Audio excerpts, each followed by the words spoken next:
ये आधा kilo bonus था, उसको हमने पीस लिया है। ये देखिए अच्छा पीस लिया है। ये देखिए अब ये थोड़ा से हल्दी है, ये गरम मसाला है, ये धनिया और सूखी मिर्ची को हमने भून के मसाला मेरे पर रखा था वो डाल रही हैं। ये नमक, मिर्ची, प्याज, ये धनिया, ये चावल का आटा।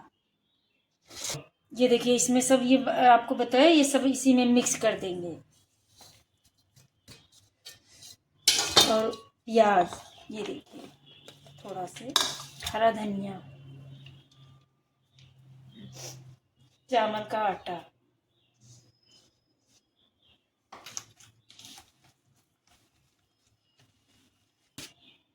चावल का आटा भी डाल सकते हैं, मैदा भी डाल सकते हैं, बेसन भी डाल सकते हैं। बेसन हमने नहीं डाला, हमने चावल का आटा डाला है।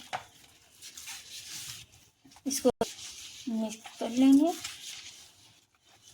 ये हमने डाला था मगर अदरक लहसुन से भूल गए थे तो आपको दिखा रहे हैं। इसमें 2 चम्मच अदरक लहसुन का पेस्ट डाल देंगे। थोड़ा गिर गया था। ये है 1 मैगी मसाला डाल रहे हैं।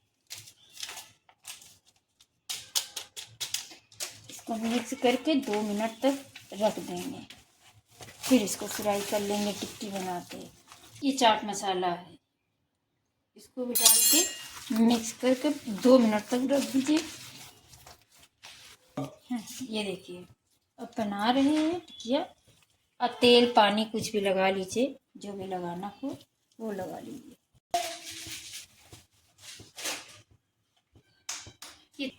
ये कबाब के लिए तेल चढ़ा दिया है।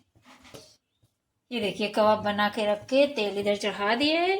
हो जाए तो ये कबाब डाल दें। तेल हो गया, अब इसमें कबाब डालेंगे।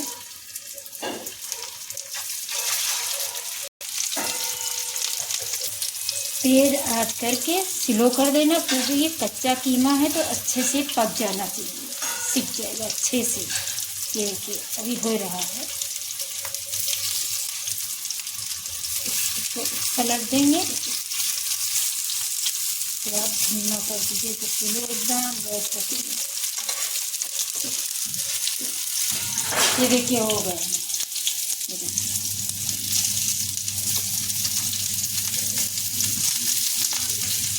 बस 2 मिनट में भी हो रहे हैं। निकाल के निकाल लेंगे। ये देखिए हो गए हैं, निकाल लेंगे। ये देखिए बन के तैयार हो गए हैं।